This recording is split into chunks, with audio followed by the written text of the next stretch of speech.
नमस्कार दोस्तों स्वागत है एक और नए शानदार वीडियो में। आज की इस वीडियो में मैं आप लोगों को बताऊंगा कि एयरपोर्ट में जो है ना बहुत बढ़िया वैकेंसी निकला है। इस वैकेंसी में आप लोगों को कैसे आवेदन करके जॉब पाना है, इसका पूरा प्रोसेस मैं बताऊंगा। दोस्तों ये पूरा प्रोसेस जो है वो ऑफलाइन तरीके से रहेगा, तो इसमें कोई भी काम आपको ऑनलाइन नहीं करना है। अगर आप अपने इसका नोटिफिकेशन डाउनलोड करना चाहते हैं तो आपको AI airport services limited Google पे सर्च करके और वहां पे कैरियर वाले सेक्शन में जाके डाउनलोड कर लेना है। पुणे एयरपोर्ट के लिए अभी रिक्रूटमेंट निकला हुआ है लगभग 30 मार्च 2024 को। दोस्तों यहाँ पे बात करें तो बताया हुआ है कि walk in recruitment exercise at Pune international airport. यहाँ पे पोजीशन की बात करें तो बताया हुआ है कि सबसे पहले जो है डीवाई टर्मिनल मैनेजर में 2 वैकेंसी है, उसके बाद ड्यूटी ऑफिसर में 7 वैकेंसी है, जूनियर ऑफिसर पैसेंजर में 6 वैकेंसी है, उसके बाद जो है ना जूनियर ऑफिसर टेक्निकल में 7 वैकेंसी है, कस्टमर सर्विस एग्जीक्यूटिव में जो है वो 47 वैकेंसी है, यानी कि 47 वैकेंसी है। उसके बाद अगर हम बात करें तो रैंप सर्विस एग्जीक्यूटिव में जो वैकेंसी है वो 12 वैकेंसी है, यूटिलिटी एजेंट कम्प रैंप ड्राइवर में जो वैकेंसी है वो 17 वैकेंसी है, हांडी मैन में 119 वैकेंसी है और हांडी ओमैन में 30 वैकेंसी है। हांडी ओमैन जो है वो फीमेल के लिए है, हांडी मैन जो है वो मेल के लिए है। यहाँ पे अगर हम इंटरव्यू की बात करें तो डीवाई टर्मिनल मैनेजर और यहाँ पे ड्यूटी ऑफिसर और जूनियर ऑफिसर पैसेंजर और जूनियर ऑफिसर टेक्निकल। उसके बाद कस्टमर सर्विस एग्जीक्यूटिव में अगर आप आवेदन देंगे तो आपको 15 या 16 अप्रैल में से किसी एक दिन 9:30 बजे से 12:30 बजे के बीच में इस जगह पे आपको जाना होगा, पुणे इंटरनेशनल स्कूल। यहाँ पे सर्वे नंबर 33 लेन नंबर 14, यहाँ पे टिंगर नगर पुणे महाराष्ट्र। पिन है इसका 411032। अगर आप जो है रैंप सर्विस एग्जीक्यूटिव हो गया, यूटिलिटी एजेंट कम रैंप ड्राइवर हो गया, हांडी मैन हो गया, हांडी ओमैन में आवेदन देंगे तो आपको 17 अप्रैल या 18 अप्रैल में से किसी एक डेट को आपको ड्राइवर और रैंप सर्विस एग्जीक्यूटिव के लिए इंटरव्यू देने जाना है। और हांडी मैन और हांडी ओमैन में 20 या 19 अप्रैल में से किसी एक डेट को इसी जगह पे इंटरव्यू देने जाना है। यहाँ पे अगर पूरे पोस्ट की हम क्वालिफिकेशन की और सैलरी की बात करें तो इससे पहले यहाँ पे बताया हुआ है कि ये जो vacancy AI airport services limited company की तरफ से है, यानी कि ये प्राइवेट जॉब है, गवर्नमेंट जॉब नहीं है। उसके बाद यहाँ पे बोला गया है कि Indian national male and female candidates इसमें आवेदन दे सकते हैं पुणे इंटरनेशनल एयरपोर्ट के लिए। ये टर्म कॉन्ट्रैक्ट बेसिस का जॉब होता है, जो कि 3 साल का कॉन्ट्रैक्ट पे पहली बार में आप लोगों को रखा जाता है। यहाँ पे अगर हम बात करें तो 1 नंबर जो पोस्ट है डीवाई टर्मिनल मैनेजर पैसेंजर, इसमें बोला गया है कि आपको जो है ना ग्रेजुएशन के साथ 18 साल का एक्सपीरियंस है तो आप इसमें आवेदन दे सकते हैं। 60,000 रुपए की सैलरी दिया जाएगा और 55 साल से एज आपका जो है वो कम होना चाहिए। उसके बाद अगला जो पोस्ट है वो पोस्ट है हमारा ड्यूटी ऑफिसर पैसेंजर। इसमें बोला गया है कि ग्रेजुएशन के साथ आपको 12 साल का वर्क एक्सपीरियंस चाहिए, 32,200 रुपए की सैलरी दिया जाएगा, 50 साल से एज आपका कम होना चाहिए, तभी जो है आप इसके लिए एलिजिबल होंगे।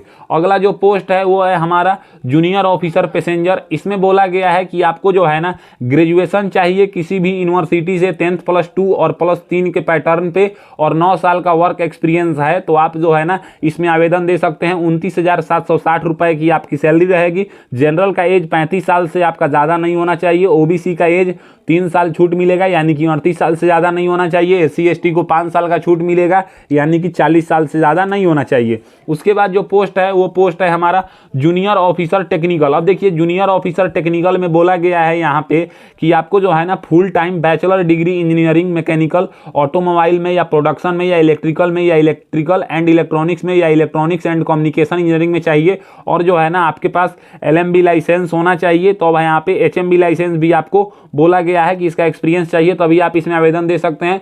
29,760 रुपए की इसमें सैलरी है। जनरल का एज 28 साल से कम होना चाहिए, ओबीसी का एज 31 साल से कम होना चाहिए, SC ST का एज जो है वो 33 साल से कम होना चाहिए, तभी आप लोग इसमें आवेदन दे सकते हैं। उसके बाद जो पोस्ट है वो है हमारा कस्टमर सर्विस एग्जीक्यूटिव। देखिए कस्टमर सर्विस एग्जीक्यूटिव बहुत फेमस मतलब पोस्ट है। इसमें बोला गया है कि आपको जो है ना ग्रेजुएशन पास मांगा गया है और आपको PC पे यानी कि पर्सनल कंप्यूटर पे आपको जो है ना वर्क करने आना चाहिए। 27,450 रुपए का इसमें सैलरी दिया जाएगा। आपका कम्युनिकेशन स्किल जो है ना बोलने का और समझने का ये सब थोड़ा तरीका अच्छा होना चाहिए, ताकि आपको लगे कि आप एक पढ़े लिखे स्टूडेंट हैं तो आप इसमें आवेदन दे सकते हैं। इंग्लिश भी आपको इसमें चाहिए। जनरल का एज 28 साल से ज़्यादा नहीं होना चाहिए। ओबीसी का एज जो है वो 31 साल से ज़्यादा नहीं होना चाहिए। SC ST का एज जो है वो 33 साल से ज़्यादा नहीं होना चाहिए। उसके बाद जो अगला पोस्ट है उसके बारे में अगर हम बात बात करें तो वह है रैंप सर्विस एग्जीक्यूटिव। देखिए रैंप सर्विस एग्जीक्यूटिव जो है ये आपको जो है ना डिप्लोमा पे बोला गया है कि आपको 3 साल का डिप्लोमा चाहिए, या तो मैकेनिकल में या इलेक्ट्रिकल में या प्रोडक्शन में या इलेक्ट्रॉनिक्स में या ऑटोमोबाइल में, किसी भी गवर्नमेंट रिकॉग्नाइज या स्टेट गवर्नमेंट हो या सेंट्रल गवर्नमेंट से आपको चाहिए, और आपके पास जो है ना HMB लाइसेंस होना चाहिए, तभी आप इसमें आवेदन दे सकते हैं। 27,450 रुपए की आपको सैलरी मिलेगी। जनरल का एज 28 साल से कम होना चाहिए, OBC का एज 31 साल से कम होना चाहिए, SC ST का एज 33 साल से कम होना चाहिए इसमें आवेदन देने के लिए। उसके बाद यहाँ पे बोला गया है यूटिलिटी एजेंट कम रैंप ड्राइवर। अब देखिए इसमें बोला गया है कि आपको 10वीं क्लास जो है ना वो पास मांगा गया है, और HMB लाइसेंस आपके पास होना चाहिए। 24,960 रुपए का सैलरी दिया जाएगा। जनरल का एज 28 साल से कम होना चाहिए, OBC का एज 31 साल से कम होना चाहिए, SC ST का एज 33 साल से कम होना चाहिए। उसके बाद जो है वो सबसे फेमस पोस्ट जो है वो 10वीं पास के लिए है। यहाँ पे देखिए हांडी मैन या हांडी ओमैन, इसमें बोला गया है कि आपको जो है ना 10वीं क्लास पास मांगा गया है। उसके बाद जो है ना आपको लोकल लैंग्वेज और हिंदी लैंग्वेज की जानकारी चाहिए। अगर आपको लोकल लैंग्वेज नहीं भी आता है, केवल हिंदी लैंग्वेज आता है, तो भी आप जो है ना इसमें आवेदन दे सकते हैं। 22,530 रुपए की सैलरी दिया जाएगा। जनरल का एज 28 साल से कम होना चाहिए, OBC का एज 31 साल से कम होना चाहिए, SC ST का एज 33 साल से कम होना चाहिए। ये हो गया पूरा हमारा पोस्ट। 8 प्रकार का टोटल हमारा पोस्ट था। अब अगर हम यहाँ पे बात करें हाउ टू अप्लाई के बारे में, तो हाउ टू अप्लाई में बोला गया है कि यहाँ पे देखिए कि ये जो अप्लाई होगा वो यहाँ पे 1 अप्रैल 2024, देखिए 1 अप्रैल 2024 के बाद जो है ना, आप इससे पहले आप अगर पास कर लिए हैं एजुकेशन क्वालिफिकेशन या एज क्राइटेरिया तो काउंट किया जाएगा। जैसे अगर आप जनरल से फॉर्म भरेंगे, OBC से फॉर्म भरेंगे, EWS से फॉर्म भरेंगे, तो आपको 500 रुपए का एप्लीकेशन फी लगने वाला है, जो कि आपको डिमांड ड्राफ्ट के माध्यम से पे करना है। AI airport services limited Mumbai के फेवर में आपको डिमांड ड्राफ्ट बनवाना है।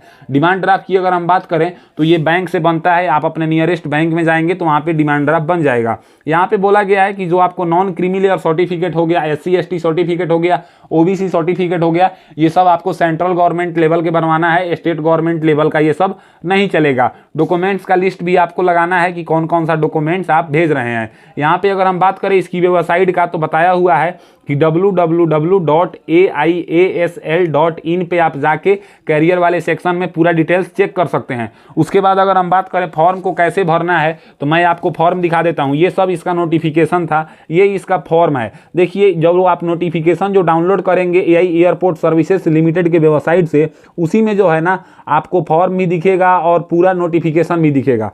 तो सबसे पहले फॉर्म का ये पहला पेज है। इसमें बोला गया है सबसे पहले कि फॉर ऑफिस यूज ऑनली, यानी कि इसमें आपको कोई भी छेड़छाड़ नहीं करना है। यहाँ पे फॉर्मेट ऑफ एप्लीकेशन आपको दिख रहा होगा। फॉर्मेट ऑफ एप्लीकेशन में अगर हम बात करें तो सबसे पहले यहाँ पे आपको बोला गया है कि आप किस पोजीशन के लिए अप्लाई कर रहे हैं। पोजीशन की अगर हम बात करें तो किस पोस्ट के लिए आवेदन दे रहे हैं, तो देखिए 9 तरह का अलग अलग पोस्ट है। यहाँ पे आप लोग देख लीजिए, इसमें से आप जिस भी पोस्ट के लिए एलिजिबल हैं, जैसा कि मैं पहले आपको नोटिफिकेशन समझाया, उस पोस्ट का नाम आपको यहाँ पे लिख देना है। उसके बाद यहाँ पे आपको जो है ना एक recent colour passport size photo चिपका देना है। उसके ऊपर क्रॉस सिग्नेचर कर देना है, यानी कि ऐसा सिग्नेचर करना है कि थोड़ा नीचे हो और थोड़ा ऊपर हो। उसके बाद यहाँ पे पूछ रहा है कि क्या आपका एम्प्लॉयमेंट एक्सचेंज में रजिस्ट्रेशन हुआ है। अगर हुआ है तो आप इसको यस करेंगे, तो यहाँ पे आपको रजिस्ट्रेशन नंबर फिल करना होगा। अगर नहीं हुआ है तो सिंपली आप इसको नो कर देंगे। यहाँ पे फिल करने की कोई ज़रूरत नहीं है। 1 नंबर में कैंडिडेट्स का नाम फिल करना है। जैसे यहाँ पे फर्स्ट नेम हो गया, मिडिल नेम हो गया, सरनेम यानी कि लास्ट नेम हो गया। अगर आपका नाम ऋतिक कुमार है तो फर्स्ट नेम में ऋतिक फिल करेंगे, सरनेम में कुमार फिल करेंगे। ऋतिक कुमार सिंह है तो फर्स्ट नेम में ऋतिक फिल करेंगे, मिडिल नेम में कुमार फिल करेंगे और सरनेम यानी कि लास्ट नेम में सिंह फिल करेंगे। उसके बाद यहाँ पे आपको अपने पिताजी का नाम फिल करना है 2 नंबर में, जो कि 10th के सर्टिफिकेट के अकॉर्डिंग फिल करना है। फिर यहाँ पे अगर हम बात करें तो आपको जो है ना डेट ऑफ बर्थ फिल करना है, जो कि 10th के सर्टिफिकेट के अकॉर्डिंग फिल करना है। फिर यहाँ पे आपका जन्म जो है वो किस राज्य में हुआ है वो यहाँ पे आप बताएंगे। उसके बाद ये पहला पेज हमारा फिल हो गया है। अब अगर हम बात करें तो अब दूसरे पेज की बारी आता है। देखिए दूसरे पेज में जो है ना आप 5वें नंबर से स्टार्ट करेंगे, जहाँ पे आपको करस्पॉन्डेंस एड्रेस फिल करना होगा। करस्पॉन्डेंस एड्रेस की अगर हम बात करें तो आप जैसे अगर गांव से बिलोंग करते हैं तो आप विलेज पोस्ट पुलिस स्टेशन करके फिल कीजिएगा। अगर आप शहर से बिलोंग करते हैं तो house number, landmark, locality, near by, इस तरह करके फिल कीजिएगा। पिन कोड सब किसी को फिल करना है। स्टेट का अपना नाम बताइएगा कि आप किस स्टेट से बिलोंग करते हैं। 5 के बी में आपको अपना मोबाइल नंबर फिल करना है। उसके बाद 5 के सी में आपको अपना ईमेल आईडी फिल करना है। 6 नंबर में आपको अपना जेंडर बताना है। उसके बाद यहाँ पे जो है ना जेंडर में टिक करेंगे। 7 नंबर में आपको मैरिटल स्टेटस बताना है, यानी कि आप शादीशुदा हैं कि अविवाहित हैं। यहाँ पे अगर आप अनमैरिड हैं तो यहाँ पे बोला गया है कि आपको टिक नहीं करना है, एक्स मार्क कर देना है। तो जैसे मान लीजिए कि अगर आप अनमैरिड हैं तो अनमैरिड में एक्स मार्क कर देंगे, मैरिड हैं तो मैरिड में एक्स मार्क कर देंगे। 8 नंबर में आपको नेशनलिटी बताना है। 9 नंबर में आपको रिलीजन बताना है कि आप किस कम्युनिटी यानी कि हिंदू, मुस्लिम, सिख, ईसाई, क्रिश्चियन किस कम्युनिटी से बिलोंग करते हैं, यहाँ पे बताएंगे। 10 नंबर में आपको अपनी मातृभाषा बताना है कि आप कौन से लैंग्वेज जो है मातृभाषा है। जैसे हो गया बहुत सारे लोग को मराठी होगी, गुजराती होगी, भोजपुरी होगी, तमिल होगी, तेलुगु होगी, तो जो आपका है वहाँ पे बताएंगे। 11 नंबर में आपको पैन कार्ड का नंबर फिल करना है। 12 नंबर में आधार कार्ड का नंबर फिल करना है। 13 नंबर में आपको अपना कैटेगरी बताना है कि आप किस कैटेगरी से बिलोंग करते हैं। देखिए कैटेगरी जो है ना, जो भी कैटेगरी से आप बिलोंग करते हैं उसका सर्टिफिकेट, अगर आप जनरल छोड़ के दूसरा कोई कैटेगरी चूज करेंगे तो आपको सेंट्रल गवर्नमेंट का कैटेगरी सर्टिफिकेट चाहिए। उसमें आपको टिक नहीं करना है, एक्स मार्क कर देना है। उसके बाद अगर हम बात करें तो यहाँ पे नीचे भी इसके बारे में बताया हुआ है कि आपको कैटेगरी में एक्स मार्क करना है, मतलब जो है ना फिल नहीं करना है। यहाँ पे non creamy layer OBC certificate होगा, वो सेंट्रल गवर्नमेंट के अनुसार बना होना चाहिए, स्टेट गवर्नमेंट का नहीं चलेगा। अगर आप एक सर्विसमैन है तो यहाँ पे यस करेंगे, नहीं तो आप इसको नो कर देंगे। उसके बाद अगर हम बात करें तो दूसरा पेज भी हमारा खत्म हो चुका है। अब तीसरे पेज की बारी आता है। देखिए तीसरे पेज में सी नंबर से स्टार्ट होता है। ये जो है ना ये मतलब 13 का सी स्टार्ट होता है। यहाँ पे बोला जाएगा कि आप पुलिस सर्विस में हैं, अगर हैं तो आप यहाँ पे यस करेंगे, नहीं तो सिंपली आप इसको भी नो कर देंगे। उसके बाद यहाँ पे जो है ना आपको पूछा जाएगा कि अगर आप कोई गवर्नमेंट सेक्टर में हो या सेमी गवर्नमेंट में हो या पब्लिक सेक्टर अंडरटेकिंग में हो तो आप यहाँ पे यस करेंगे, नहीं तो आप इसको भी नो कर देंगे। उसके बाद जो है ना आपको एजुकेशन क्वालिफिकेशन बताना है। अब देखिए जो पोस्ट के लिए आप आवेदन दे रहे हैं उसमें क्या एजुकेशन क्वालिफिकेशन चाहिए, ये मैं वीडियो के शुरू में ही आपको बताया था। तो मान लीजिए कि आपके पास जो भी क्वालिफिकेशन है, जो आप पास कर लिए हैं 1 अप्रैल से पहले, उसी के बारे में जानकारी देना है। जिसमें आप अपीयरिंग है उसके बारे में जानकारी नहीं देना है। तो यहाँ पे बताएंगे कि आप 10वीं क्लास किस बोर्ड से किए थे और आपका पासिंग डेट मंथ क्या था। ड्यूरेशन में यहाँ पे 10वां एक क्लास मतलब 10वां जो होता है वो 1 साल का होता है, तो यहाँ पे 1 ईयर्स लिख देंगे। परसेंटेज बताएंगे अपने 10th का। 12th का यहाँ पे जो है ना बोर्ड का नाम बताएंगे, डेट मंथ पासिंग बताएंगे। ड्यूरेशन में यहाँ पे 2 ईयर्स डाल देंगे। 12 2 साल का होता है और यहाँ पे परसेंटेज बताएंगे। डिप्लोमा अगर आप किए हैं तो यहाँ पे बोर्ड यूनिवर्सिटी का नाम बताएंगे, पासिंग मंथ डेट बताएंगे। ड्यूरेशन डिप्लोमा 1 साल का भी होता है, 2 साल का भी होता है, 3 साल का भी होता है। आपके पास जो है यहाँ पे उतना ईयर्स लिख देंगे। परसेंटेज बताएंगे। ITI है तो ITI के बारे में जानकारी देंगे। उसके बाद जो है ना ग्रेजुएशन है तो उसके बारे में जानकारी देंगे। उसके बाद अगर BE है यानी कि बैचलर ऑफ इंजीनियरिंग है तो उसके बारे में जानकारी देंगे। MBA है तो उसके बारे में जानकारी देंगे। एनी अदर कोई आपके पास है तो यहाँ पे बताएंगे, नहीं तो आप इसको खाली छोड़ देंगे। उसके बाद 15 नंबर में आपसे यहाँ पे पूछा जाएगा कि आप कौन कौन से लैंग्वेज को जो है ना रीड करना, स्पीक करना और राइट करना जानते हैं। जैसे जो भी लैंग्वेज आप रीड करना, स्पीक करना और राइट करना जानते हैं उसमें आपको सही नहीं मतलब सही का टिक नहीं लगाना है, एक्स मार्क करना है। इंग्लिश लैंग्वेज अगर आप रीड करना जानते हैं तो एक्स मार्क कर देंगे, स्पीक करना जानते हैं तो एक्स मार्क कर देंगे, राइट करना जानते हैं तो एक्स मार्क कर देंगे। हिंदी लैंग्वेज में फिर उसी तरह से आपको बताना है। अगर आप लोकल लैंग्वेज यानी कि पुणे में जो लोकल लैंग्वेज बोला जाता है उसके बारे में भी आप पढ़ना लिखना बोलना जानते हैं तो बताएंगे। अपनी मातृभाषा को पढ़ना लिखना बोलना जानते हैं तो बताएंगे। एक्स्ट्रा कोई अगर आपके पास एजुकेशन मतलब है लैंग्वेज से रिलेटेड तो उसके बारे में जानकारी देंगे। और अगर इसका कोई सर्टिफिकेट है तो उसका भी जीरोक्स आपको लगाना जरूरी है। उसके बाद अगर हम बात करें तो अब चौथा पेज आता है, 16 नंबर से स्टार्ट होता है। इसमें सबसे पहले आपको जो है ना वर्क एक्सपीरियंस के बारे में बोला जाता है। अब देखिए कुछ ऐसे पोस्ट थे जिसमें वर्क एक्सपीरियंस मांगा गया था तो उसके बारे में आपको जानकारी देना है। कुछ ऐसे पोस्ट हैं जिसमें बिना वर्क एक्सपीरियंस का भी आप आवेदन दे सकते हैं। तो यहाँ पे अगर आपके पास एक्सपीरियंस है तो यहाँ पे ऑर्गेनाइजेशन का नाम बताएंगे, किस पोस्ट पे काम किए हैं, कब से कब तक काम किए हैं, नंबर ऑफ एक्सपीरियंस आपका कितना है वो बताएंगे, नेचर ऑफ जॉब क्या है वो बताएंगे। अगर कई जगह पे काम किए हैं तो सीरियल वाइज से सब कंपनी का नाम बताएंगे, किस किस ऑर्गेनाइजेशन में काम किए हैं। उसके बाद 2 ऐसे पोस्ट भी थे, रैंप सर्विस एग्जीक्यूटिव हो गया, उसके बाद जो है ना जूनियर ऑफिसर हो गया, उसके बाद जो आपका हो गया वो हो गया मतलब ड्राइवर। इसमें ड्राइविंग लाइसेंस भी मांगा गया है। तो यहाँ पे बताएंगे कि आपके पास LMB लाइसेंस है कि HMB लाइसेंस है, लाइसेंस नंबर आपका क्या है, डेट ऑफ इशू आपका क्या है, कब तक वैलिड है, ये आपको बताएंगे। अगर नहीं है तो आप इसको खाली छोड़ देंगे। उसके बाद जो है ना जनरल OBC EWS कैटेगरी को 500 रुपए का एप्लीकेशन फी पे करना होता है, जो कि AI airport services limited Mumbai के नाम से आपको पे करना होता है। यहाँ पे आप name of address of the issue bank branch का नाम बताएंगे कि कहाँ से बनवाए हैं डिमांड ड्राफ्ट, किस डेट को आप बनवाए हैं, 1 अप्रैल के बाद बनवाना है, ये भी ध्यान रहे। डिमांड ड्राफ्ट नंबर यहाँ पे लिख देंगे। और यहाँ पे जो है ना आपको 500 रुपये अमाउंट लिखा हुआ है, ये ऑलरेडी आपको लिखा हुआ है। उसके बाद अगर हम बात करें यहाँ पे, तो आप जो है ना यहाँ पे अगर आपके कोई रिलेटिव जॉब करता है तो उसके बारे में आप जानकारी देंगे। जैसे अगर रिलेटिव की बात करें तो जैसे एआई एयरपोर्ट सर्विसेज लिमिटेड से जुड़ी कई सारे कंपनी है, एक होता है एआई एयरपोर्ट सर्विसेज लिमिटेड, एक होता है एआई इंजीनियरिंग सर्विसेज। तो किस कंपनी में जो है ना आपका मतलब रिलेटिव काम करता है उसके बारे में यहाँ पे जानकारी देना है। तो यहाँ पे नेम बताना है, उसका पोस्ट बताना है, कंपनी बताना है, उससे रिलेशनशिप बताना है। अगर कोई नहीं करता है तो आप इसको खाली छोड़ देंगे। उसके बाद जो है ना यहाँ पे आप प्लेस बताएंगे कि आप किस जगह से फॉर्म को भर रहे हैं। यहाँ पे आप डेट बताएंगे कि किस डेट को फॉर्म को भर रहे हैं। याद रहे ये डेट होगा 1 अप्रैल 2024 के बाद वाला डेट होगा, और यहाँ पे अपना सिग्नेचर कर देंगे। ये हमारा 5 पेज एप्लीकेशन का फिल हो गया। अब आता है डॉक्यूमेंट्स का लिस्ट। अब देखिए डॉक्यूमेंट्स की लिस्ट की बात करें तो आप जो जो डॉक्यूमेंट्स लगा रहे हैं उसके बारे में यहाँ पे जानकारी देना होगा। जैसे क्या आप एप्लीकेशन फी आप में एप्लीकेबल है, यानी कि आप जनरल ओबीसी ईडब्ल्यूएस कैटेगरी से बिलोंग करते हैं तो आप यहाँ पे यस करेंगे। स्कूल लिविंग सर्टिफिकेट का जीरोक्स लगा रहे हैं तो यहाँ पे यस करेंगे। 10th का मैट्रिकुलेशन का पासिंग सर्टिफिकेट एंड मार्कशीट लगा रहे हैं तो यहाँ पे यस करेंगे। 12th का पासिंग सर्टिफिकेट और मार्कशीट लगा रहे हैं तो यहाँ पे यस करेंगे। फर्स्ट ईयर ग्रेजुएशन का मार्कशीट लगा रहे हैं तो यहाँ पे यस करेंगे। 2 एंड ईयर ग्रेजुएशन का लगा रहे हैं तो आपको यहाँ पे यस करना होगा। 3rd ईयर ग्रेजुएशन मार्कशीट के लिए आपको 7 नंबर में यस करना होगा। 4th ईयर ग्रेजुएशन का मार्कशीट लगा रहे हैं तो आपको 8 नंबर में। डिग्री सर्टिफिकेट प्रोविजनल लगा रहे हैं तो यहाँ पे यस करेंगे। डिप्लोमा कोर्स का लगा रहे हैं तो आप 10 नंबर में यस करेंगे। 11 नंबर में आईटीआई वाले यस करेंगे। 12 नंबर में अगर आप एमबीए लगा रहे हैं या पोस्ट ग्रेजुएशन तो यहाँ पे यस करेंगे। 13 नंबर में अगर आप एससी एसटी ओबीसी कैटेगरी से बिलोंग करते हैं, अगर आप कास्ट सर्टिफिकेट लगा रहे हैं सेंट्रल गवर्नमेंट का तो आप 13 नंबर में यस करेंगे। स्टेट गवर्नमेंट का इसमें एप्लीकेबल नहीं है। उसके बाद 14 नंबर में अगर आप किसी जगह पे एक सर्विसमैन रहे हुए हैं, आर्मी से या नेवी से या एयरफोर्स से, तो आपको जो है ना डिस्चार्ज सर्टिफिकेट लगाना होगा एक सर्विसमैन के लिए। 15 नंबर में अगर आप एक्सपीरियंस सर्टिफिकेट लगा रहे हैं तो यस करेंगे। 16 नंबर में अगर आप डोमिसाइल सर्टिफिकेट सब किसी को लगाना है तो यहाँ पे यस करेंगे। 17 नंबर में पैन कार्ड की कॉपी लगाएंगे, यहाँ पे यस करेंगे। 18 नंबर में आधार कार्ड की कॉपी लगाएंगे, यहाँ पे यस करेंगे। अगर आप ईडब्ल्यूएस से फॉर्म को भर रहे हैं, ईडब्ल्यूएस जो होता है इकोनॉमिकली वीकर सेक्शन, जो कि जनरल कैटेगरी में से ही 10% रिजर्वेशन दिया जाता है, जो कि मतलब जो जनरल जाति में आते हैं ना उन्हीं को दिया जाता है, और उनका फैमिली एनुअल इनकम 8 लाख से कम होता है। तो उसके बारे में अगर आप सर्टिफिकेट लगा रहे हैं, उस कैटेगरी से फॉर्म को भर रहे हैं तो यहाँ पे यस करेंगे।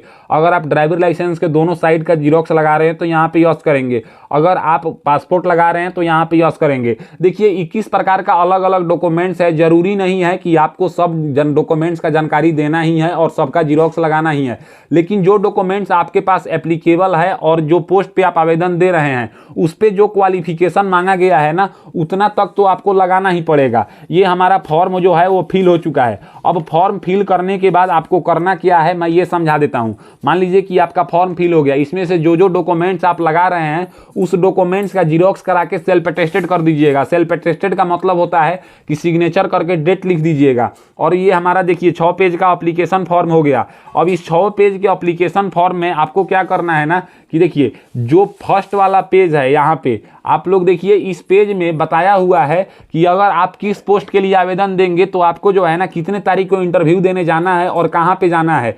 अगर आप डीवाई टर्मिनल मैनेजर या ड्यूटी ऑफिसर या जूनियर ऑफिसर पैसेंजर या जूनियर ऑफिसर टेक्निकल या कस्टमर सर्विस एग्जीक्यूटिव में आवेदन देंगे तो 15 या 16 अप्रैल में से किसी एक दिन को आपको 9:30 से 12:30 बजे दिन में Pune international school, survey number 33, lane number 14, टिंगर नगर, पुणे, महाराष्ट्र 411032 पे आपको इंटरव्यू देने जाना है। या अगर रैंप सर्विस एग्जीक्यूटिव या यूटिलिटी एजेंट कम रैंप ड्राइवर में अगर आप आवेदन दे रहे हैं तो आपको 17 अप्रैल या 18 अप्रैल में से किसी एक डेट को 9:30 से 12:30 बजे के बीच में यहाँ पे जाके इंटरव्यू देना है।